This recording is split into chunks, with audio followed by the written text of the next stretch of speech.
ঘড়িতে এখন বাজে রাত প্রায় 12টার মতো। রুমে বসে থাকতে আর ভালো লাগছে না, তাই ছাদে চলে গেলাম।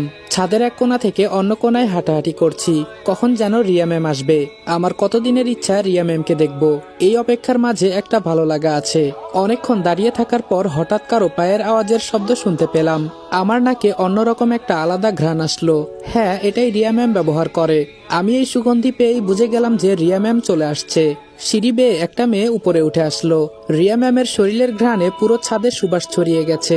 রিয়া ম্যাম এসে এক কোনায় গিয়ে দাঁড়ালো। আমার দিকে শুধু একবার তাকিয়ে দেখলো। ছাদে হালকা হালকা চাঁদের আলো আছে, তবে রিয়া ম্যামের মুখটা আমি এখনো দেখতে পারি নাই। হঠাৎ মধুর কণ্ঠে রিয়া ম্যাম বলল, কখন থেকে এখানে দাঁড়িয়ে আছো? আমি রিয়া ম্যামের কথা শুনে বললাম, কি বললেন আবার বলেন তো। রিয়া ম্যাম আবার বলল, আমি বলেছি তুমি কখন থেকে এখানে দাঁড়িয়ে আছো। এবার আমি একটু খুশি হয়ে হালকা জোরে বললাম, সত্যি ম্যাম আপনি আমার সাথে কথা বলছেন? আপনাকে দেখার জন্য যেখানে সবাই নিজের মৃত্যু নিজেই ডেকে আনে, আর সেখানে আপনি আমার সাথে কথা বলছেন। বিশ্বাস করেন ম্যাম, আমি যে কতটা খুশি হয়েছি বলার বাহিরে। আপনি যখন বলেছেন আমার সাথে রাতে দেখা করতে চান, সেই থেকে যে আমি আপনার অপেক্ষায় বসে আছি। বিছানায় একটুও গা লাগাই নাই, শুধু আপনাকে এক নজর দেখব বলে। এখন বলেন আমি আপনার জন্য কি করতে পারি? শুধু হুকুম করেন, আপনার জন্য আমি আমার জীবন উৎসর্গ করে দিব। আমার কথা শুনে রিয়া ম্যাম কিছু না বলে কিছুক্ষণ চুপচাপ থেকে বলল, তোমার নাম কি? আমি বললাম, ম্যাম আমার নামটা যদি আপনার পছন্দ না হয় তাহলে বলবেন, আমি এখনই চেঞ্জ করে ফেলবো। আমার নাম রনি। রিয়া ম্যাম আমার কথা শুনে একটু খুশির সুরে বলল, আরে না, কে বলেছে তোমার নাম সুন্দর না? আর আমি বললে চেঞ্জ করে ফেলবে কেন? আমি তোমার কে? আমি বললাম, জি ম্যাম, এখানে আমি আপনার টাকার কেনা চাকর, তাই আপনি যা বলবেন আমি তাই করব। রিয়া ম্যাম বলল, এভাবে বলবে না। এখন বলো আমি এখানে কেন এসেছি, তুমি কি তা জানতে চাও? আমি বললাম, জি ম্যাম, বলেন কি বলবেন। তার আগে আমার একটা অনুরোধ যদি রাখতেন। রিয়া ম্যাম বলল, বলো কি বলবে। আমি আমার মাথা নিচু করে বললাম, জানি আমার এটা বলা অন্যায় হবে, তবে কি করব বলেন। সবাই বলে আপনি নাকি বিশ্ব সুন্দরী, এত সুন্দর আপনি, সবাই নাকি আপনার জন্য জীবন দিয়ে দেয়। আপনাকে দেখার লোভটা এখনো আমি সামলাতে পারি নাই। যদি আপনাকে এক নজর আমি দেখতে পারতাম তো। আমার কথা শুনে রিয়া ম্যাম একদম চুপচাপ দাঁড়িয়ে আছে, কোনো কথা বলছে না। তাহলে আমি কি ভুল কিছু বলে ফেলেছি? রিয়া ম্যাম হয়তো আমার কাছে এটা আশা করে নাই। এবার আমি রিয়া ম্যামের সামনে গিয়ে পা ভাঁজ করে হাঁটু গেড়ে নিচে বসে বললাম, ম্যাম আমি আগেই বলেছি, আমি যদি ভুল কিছু বলে থাকি তাহলে আমাকে মাফ করবেন। আমি এভাবে বলতে চাই নাই। কি করব বলেন, আমার ভেতরে একটা আগ্রহ আপনাকে এক নজর দেখব বলে। এবার আমার কথা শুনে রিয়া ম্যাম বলল, উঠে দাঁড়াও আগে। রিয়া ম্যামের কথা মতো আমিও তাই করলাম। হঠাৎ রিয়া ম্যাম আমার কাছে এসে আমার হাত থেকে ফোনটা নিয়ে ফোনের লাইট অন করে রিয়া ম্যাম নিজের মুখে ধরে বলল, নাও ভালো করে দেখে নাও। রিয়া ম্যামকে দেখে আমি তো ধপ করে নিচে বসে পড়লাম। আসলেই কি এত সুন্দর মানুষ হতে পারে? চাঁদও মনে হয় এতটা সুন্দর নয় যতটা সুন্দর রিয়া ম্যাম। আচ্ছা সত্যিই কি মানুষ এতটা সুন্দর হয়? রিয়া বলল, কি বলছো এসব উল্টাপাল্টা?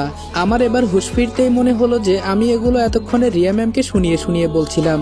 রিয়া ম্যাম এবার আমার হাতে ফোনটা দিয়ে বলল, কি হলো, কথা বলছো না কেন? এবার আমি খুব সুন্দরভাবে উত্তর দিলাম, কি বলবো বলেন ম্যাম। আপনি যে এতটা সুন্দরী এটা জানলে আমি আরো আগে আপনাকে দেখে নিতাম। এজন্য যদিও আমার মৃত্যু হতো সেটা আমি মাথা পেতে নিতাম। আবার রিয়া ম্যাম কথা বলা বন্ধ করে দিল। কিছুক্ষণ পর হঠাৎ দেখি রিয়া ম্যাম চোখের পানি মুছলেন। এটা দেখে আমি তো বোকা হয়ে গেছি। তার মানে রিয়া ম্যাম এতক্ষণ কান্না করছিল, আর আমি এটা বুঝতেও পারি নাই। এবার আমি রিয়া ম্যামের সামনে এগিয়ে গিয়ে বললাম, আপনাকে কে কি বলেছে আমাকে এক্ষুনি বলেন, আমি তার শরীর থেকে মাথা আলাদা করে ফেলবো। আমার কথা শুনে রিয়া ম্যাম কান্নার সুরে বলল, সবাই শুধু আমার সৌন্দর্য নিয়ে পড়ে আছে। সবাই বলে আমি নাকি বিশ্ব সুন্দরী, কিন্তু কেউ তো এটার খোঁজ নেয় না আমার ভেতরে কি চলছে। আমাকে তো কেউ এটা জিজ্ঞেসও করে না আমি কেমন আছি। একটা রুমের ভেতরে সারাদিন কেন বন্দী হয়ে পড়ে থাকি। এবার আমি মাথা নিচু করে বললাম, প্লিজ ম্যাম আর কিছু বলবেন না, সহ্য করতে পারছি না। আমি জানি না আপনার কি হয়েছে, আমাকে শুধু একবার বলেন, আপনার জন্য আমি পুরো পৃথিবী উলটপালট করে ফেলবো। এবার রিয়া ম্যাম বলা শুরু করলো, আমরা তোমাদের মতো সাধারণ মানুষ না। এখানে মুক্তা আর ওর রুমডেট বয়ফ্রেন্ড ওরা কেউ মানুষ না। আমি নিজেও একজন পরী, তবে আমার শক্তি ওরা এই সীমানার ভেতরে আটকে রেখেছে। তুমি হয়তো জানো না মুক্তা আমার আপন বোন হয়, তবে সৎ বোন। পরিরাজ্যে আমি ছিলাম একমাত্র সবচেয়ে সুন্দরী। একসময় মুক্তা চিন্তা করে কিভাবে পরিরাজ্য ধ্বংস করবে, কিন্তু সেটা করতে না পেরে মধ্যরাতে আমাকে এখানে নিয়ে এসে আমার সমস্ত শক্তি এখানে বন্দি করে দেয়। এবার রিয়া ম্যাম পিঠ থেকে কাপড়টা একটু সরিয়ে আমাকে দেখিয়ে বলল, এই দেখো ওরা মধ্যরাতে আমাকে কেমন মারধর করে। আমি ফোনের স্ক্রিন অন করে দেখি রিয়া ম্যাম যা বলছে তাই ঠিক। রাগে ফোনটা আছাড় মেরে নিচে ফেলে দিয়ে নিজের মাথার চুল টেনে বললাম, আমি এদের ছাড়বো না ম্যাম, কসম করে বলছি আপনার গায়ে যে এভাবে আঘাত করেছে আমি তাকে ছাড়বো না আমি। রিয়া ম্যাম এবার শান্ত হয়ে বললেন, আমি যে একজন পরী, আমাকে তুমি ভয় পাচ্ছ না? আমি এবার ম্যাডামের দিকে তাকিয়ে বললাম, আমি আবার কাকে ভয় পাবো? আপনি তো আমার ম্যাডাম, আপনার জন্য আমি সবকিছু করতে পারি। আপনি যা কিছু হন না কেন তাতে আমার কিছু যায় আসে না।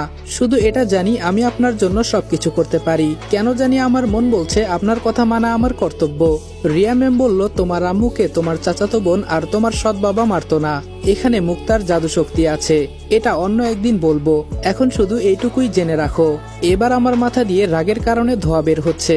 মনটা চাইছে আমাকে রেগে যেতে দেখে রিয়া ম্যাম বলল, তুমি চাইলেও ওদের কিছু করতে পারবে না, মুক্তা খুব চালাক।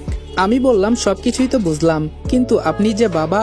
রিয়া ম্যাম আমাকে থামিয়ে বলল, ওটা আমাকে বলতে বাধ্য করে, না হলে মুক্তা আমার সম্মান নিয়ে খেলবে। এখন শুধু আমাকে ওরা মারে, এ পর্যন্তই স্থগিত আছে। যদি উনাকে বাবা বলে না ডাকি তাহলে ওরা আমার কাপড় নিয়ে। রিয়া ম্যাম এ পর্যন্ত বলে কান্না করে দিল। এই মুহূর্তে যে আমার কি করা উচিত সেটা আমার মাথায় ঢুকছে না। শুধু বললাম, তাহলে এটাই কি মুক্তার বয়ফ্রেন্ড? রিয়া ম্যাম বলল, শুধু বয়ফ্রেন্ড না, ওরা তো রাতে দিনে অনেকের সামনেই। কি বলবো তোমাকে? আর তোমার মনে একটা প্রশ্ন হয়তো থাকতে পারে, আমাকে এখানে বিশ্বসুন্দরী বানানোর কারণ কি? মূল কথা হলো, ওরা আমাকে দেখিয়ে অনেক মানুষ এখানে নিয়ে আসে। আমি কি বলতে চেয়েছি তুমি বুঝেছো তো?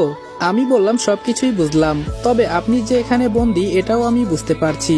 আজকে থেকে আমার কাজ হলো আপনাকে এখান থেকে মুক্ত করা, তাই তো? রিয়া ম্যাম এবার আমার দিকে মায়াবী দৃষ্টিতে তাকিয়ে বলল, পারবে তুমি? আজকে মধ্যরাতে তোমাকে শুধু এই কথা বলার জন্য এখানে আসলাম। আমি বললাম, আমাকে কিভাবে কি করতে হবে তাই শুধু বলেন, আমি পারবো, অবশ্যই পারবো। আপনার জন্য আমি আমার জীবনটা দিয়ে দিতেও রাজি আছি। রিয়া ম্যাম এবার আমার মাথার চুল টেনে বলল, এভাবে বলতে হবে না, এখন আমি কি বলি মনোযোগ দিয়ে শুনো।